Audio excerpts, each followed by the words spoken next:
네, 일단 저는 그 제품을 받아서요. 그 사용해 보도록 지시를 받고 했는데 저 사실은 제가 나이스한 사람이 아니어서 남용, 오용 그리고 어떻게 하면 이걸 익스트림이 극단적으로 한번 테스팅 해볼까. 그래서 그런 쪽으로 한번 며칠 동안 사용해봤어요.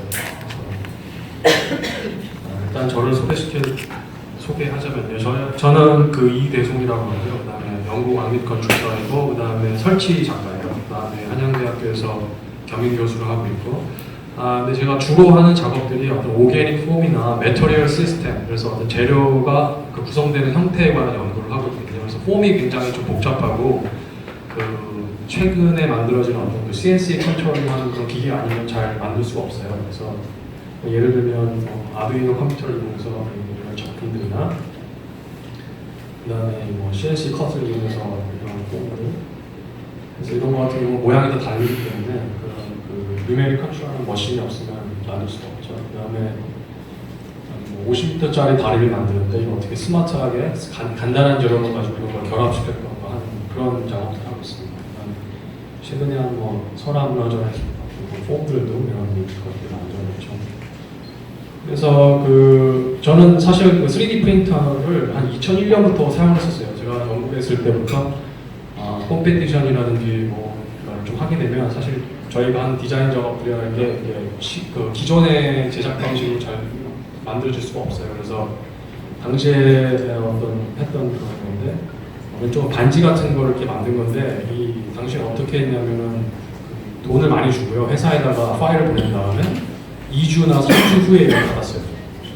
그다음에 오른쪽에 있는 거는 그 파우더 방식, 잉크젯 방식의 그런 프린터인데 이제 이게 좀 더 바로 즉각적으로 결과물을 얻을 수 있어서 많이 사용을 했는데 문제는 뭐냐면 이게 어떤 스트럭처적인 걸 가지고 있는데 이게 설탕처럼 엄청나게 프레자일하게 부서지기 때문에 사실 모양만 만들어내는 것이 얘를 갖고 어떤 테스트를 하긴 힘들었죠. 그 다음에 한 게 이제 오슬로 대학에는 그 디자인과에 엄청 큰 머신들이 많이 있어요. 한 이 방보다 훨씬 큰 데다 3D 프린터가 있는데 이제 그 레이저 신터링 하는 방식으로 되어 있는데 이제 문제는 뭐냐면 아까도 얘기했듯이 당시에는 컴퓨터가 그렇게 좋지 않아서 소프트웨어가 이렇게 복잡한 형상을 다 제어할 수 없었고 그 다음에 그 엔지니어한테 항상 부탁을 해야 돼요. 그래서 컴퓨터 사주고 부탁도 하고 기다리고 다시 리절트가 원하지 않으면 또 거의 한 2, 3주 오슬로 가는 데가 노르웨이가 엄청 물가가 비싸잖아요. 근데 이게 엄청난 비용을 감수해야 되는 어떤 그런 것도 있었죠. 그래서 이제 사실 저도 미국에 있을 때 이 메이커봇이 처음 발매됐을 때 그 나무로 된 모델을 좀 써봤었어요. 그래서 제가 한국에 2013년에 들어올 때 어떤 비슷한 모델을 한국에서 발견해갖고 메이커봇 그 소프트웨어를 가지고 목 제품을 좀 사용을 해봤죠. 근데 물론 이런 거를 프린트가 안 되더라고요. 그래서 이번에는 그럼 예전에 내가 했던 것 중에 안 되는 것들 이런 것들만 한번 얘가 할 수 있는지 없는지 한번 테스트 해보자. 어떻게 몇 년간 얼마나 이 기술이 발전했는지 한번 보자 하는 그런 생각이 있었습니다. 그래서 이게 이제 저는 테스트를 하는 게 직업으로 삼는 게 아니기 때문에 낮에는 가르치고 사람도 만나고 그래서 밤에 받아서 도둑처럼 12시에 사무실로 가져와서 박스를 뚫고 이제 설치를 했죠.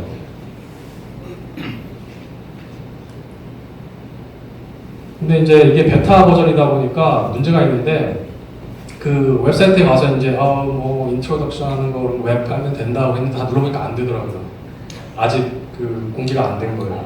그런데 이걸 딱 켜서 요 안에 이 내장되어 있는 게 있더라고요. 그래서 그거대로 그냥 스텝 바이 스텝 따라 하니까 초등학생도 할 수 있을 정도로 엄청 쉽더라고요. 그래서 예전에 제가 사용할 때는 엄청 두꺼운 무슨 매뉴얼, 두껍진 않지만 까다로운 그런 조작 장치를 했었어요.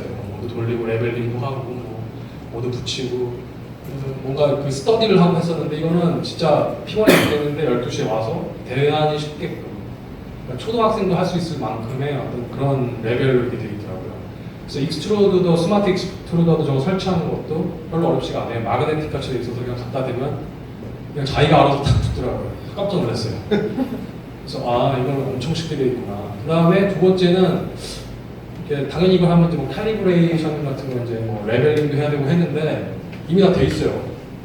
딱 누르니까 또 할 거냐고 물어보더라고요. 그래서 이건 대단히 그 쉽게 접근할 수 있는 머신이 됐다라는 거를 이제 인상을 받게 됐습니다. 그리고 이제 두 번째로는 뭐 연결하니까 뭐 제가 프로토타입 켜졌다 그러면서 네트워크를 핸드폰하고 뭐 이거랑 잡아서 얘를 연결을 시켜주더라고요.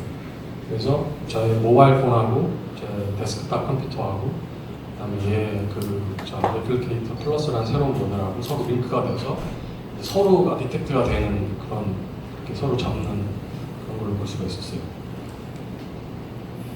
그다음에 이제 놀라웠던 것 중에 하나가 제가 그 테스트를 하려고 뭐 작은 팔찌 같은 걸 뭐 출력을 했었는데 소리랑 진동이 엄청 낮아요. 그러니까 그 전에는 항상 저기 작업장 뒤에다가 뒷방에다가 갖다 놓고 소리가 커서 그리고 책상이 많이 진동이 움직이기 때문에 그걸 좀 멀리 떨어뜨려 놨는데 이거는 너무 그 소리도 작고 진동이 적어서 제가 바로 데스크탑 컴퓨터 옆에다가 설치를 해서 여기 보통 스캐너하고 뭐 이런 게 있던 자리인데 이걸 바로 옆에 설치해서 사용해도 전혀 제가 하는 작업에 지장을 받지 않을 정도로 그 진정한 데스크탑 머신이 된 것 같아요. 그 전에는 데스크에 올려놓을 수 있는 머신이었다면 이거는 그냥 작업을 같이 할 정도의 어떤 레벨이 된 것 같아서 대단히 좀 놀라웠어요. 그래서 그 다음에 이제 저는 아까 황영 이사님은 출근하기 전에 프린팅을 시켜준다 그랬는데 저는 거꾸로 집에 가기 전에 출근해놓고 밤새도록 작동시킨 다음에 낮에 오면 딱 있게 하려고 이런 생각을 가졌어요. 그래서 원래 그 컴퓨터 그래픽 인더스트리도 사실은 그 LA랑 로스앤젤레스하고 그다음에 인도하고 같이 하거든요. 영국하고. 그래서 한쪽이 잠자면 다른 쪽이 하고 다른 쪽이 깨어나면 또 다른 쪽이 잠자고 이렇게 해서 이 하루 종일 돌아가는 시스템은 되거든요.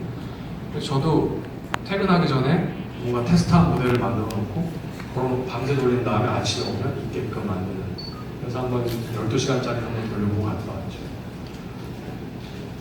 근데 이제 이건 또 다른 문제인데 이거는 전 거꾸로 이게 플렉서블해서 뒤집으면 잘 빠진다고 되어 있잖아요. 그러면 이게 혹시 너무 슬리퍼리 해갖고 얘가 안 빠질까? 그래서 얼마나 저 새로운 서피스가 강력하게 붙일 수 있는지 알아보려고 그냥 한번 뜯어봤어요. 했더니 안 뜯어지더라고요. 그냥 이게 만든 게 부서질 정도로 강력한데 다만 이거를 텐션 줘서 뒤틀게 되면 오히려 잘 빠지더라고요. 그래서 저는 거꾸로 다르게 생각을 한 거죠. 이게 테이퍼 없이 쉽게 뗄 수 있지만 또 너무 슬리퍼리해서 잘 빠지면 이게 섬세한 거나 뭘 할 때 안 좋을 수 있을 거라고 생각하는데 오히려 그렇지가 않더라고요. 그래서 그런 거는 또 좀 놀라운 것 중에 제가 발견한 것 중에 하나였어요. 그래서 이렇게 알려주는 거죠. 근데 이제 문제는 그게 아니라 이게 엄청 놀라운 건 뭐냐면 이렇게 에러가 났을 때 이거를 잼이라는 그런 현상이 일어났을 때 이 원격으로 이걸 다시 불러드릴 수가 있어요. 그래서 9시 54분이쯤에 아침인데 가기 전에 보니까 멈춰 있는 거예요. 그래서 집에서 다시 리로드를 시켰어요. 파일을. 그래서 이제 찡하고 그냥 떨어져서 쌓인 거예요. 여기. 그 다음에 내가 다시 이거를 다시 리액티베이트 시키면 원격으로 이거를 다시 진행시킬 수가 있어요.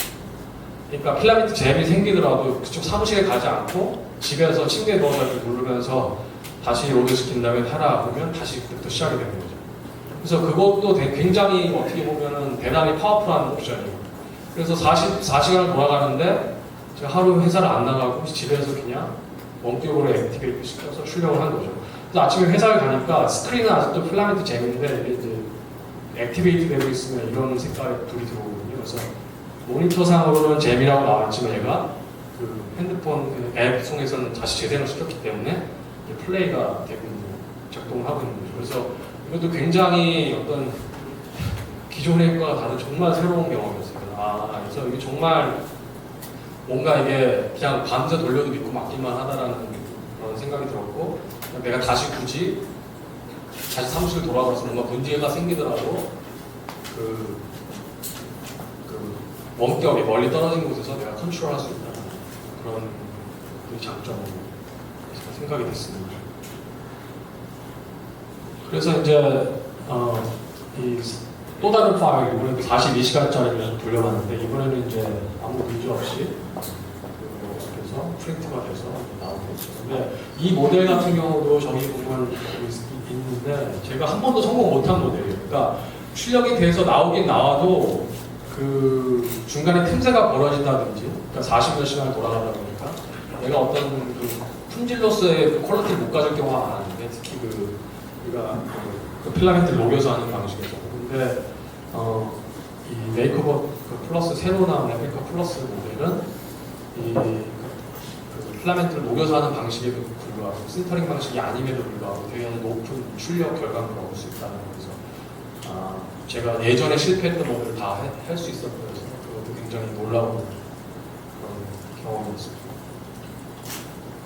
그래서 이제 제가 이게 아까 그 슬라이더가 빠진 것 같은데, 제가 한 140시간, 총 200시간 정도 걸렸고, 그 다음에 2.26kg 정도로 출력을 했어요. 그래서 제가 이렇게 출력했던 모델들을 이렇게 나올 때마다 하나씩 어디다 세워놔서 이렇게 해놓은 거죠. 그래서 이제 결론을 말씀드리면, 이게 상징적인 건데, 제가 사실은 커피를 되게 좋아해요. 그래서 이 왼쪽에 있는 모델을 제가 샀어요. 그래서 이게 뭐냐면 다 수동으로 만들어야 되는 거예요. 그래서 이거는 커피 한 잔, 에스프레소 한 잔 얻으려면 60분을, 45분을 압력 들어가면서 올라갈 때까지 기다려서 쭉 내려서 한 잔을 딱 얻는 거죠. 근데 어느 저는 이걸 안 쓴 지가 한 4년이 넘었어요. 아직 이거 되게 비싼 것인데 한 4, 5년 동안 이거 한 번도 포장을 다시 뜯지 않았어요. 그리고 저는 이걸 씁니다. 그러니까 디자이너한테 필요한 거는 어떤 엔지니어적인 어떤 그 섬세한, 그러니까 세공이 필요한 게 아니라 그것을 통해서 나오는 결과물에 무슨 가치를 두느냐에 관심이 있기 때문에 어떻게 하면 그거를 가장 손쉽게 얻을 수 있느냐가 중요합니다. 그래서 제가 굳이 표현하면 왼쪽 같은 경우는 이게 no pain, no gain이라고, 이게 뭔가 세공과 힘을 들여야지만 얻을 수 있는 결과물이라면, 이번에 새로 출시된 제품은 그것보다는 내 머릿속에 아이디어가 있고 그것을 뭔가를 빨리 테스트하거나 어떤 결과물을 얻어낼 때 직관적이고 그 다음에 그 릴라이어빌리티가 높은 그런 작업을 할 수 있는 장점입니다. 그래서 교육 분야도 대단히 가치가 있을 것 같고, 그다음에 소규모에서 어떤 작은 디자인 결과물을 테스트할 때도 굉장히 유용한 툴이 될 거라고 생각합니다. 그다음에 제가 학교에서 가르치다 보니까 레이저 컷도 마찬가지고, 저는 기계들의 문제들은 뭐냐면 다수의 사용자가 하나의 머신을 사용하게 되는데 책임감이 좀 없어요. 이것도 쓰고 저것도 쓰고. 근데 이게 제가 좀 아이디어인데 저게 익스트루더가 다 떨어지게 돼 있거든요. 그래서 만약에 각각의 학생들이 아니면 하나의 팀들이 자기 익스트루더를 갖고 있으면 뭔가 책임감을 가지고 그것을 제가 부착시켜서, 그러니까 좀 플랫폼만 제공하는 거고 익스트루더를 가까이 사용하면 그다음에 또 다른 좋은 솔루션이 될 수 있다는 생각 한번 해봤습니다. 여기까지 캐주얼한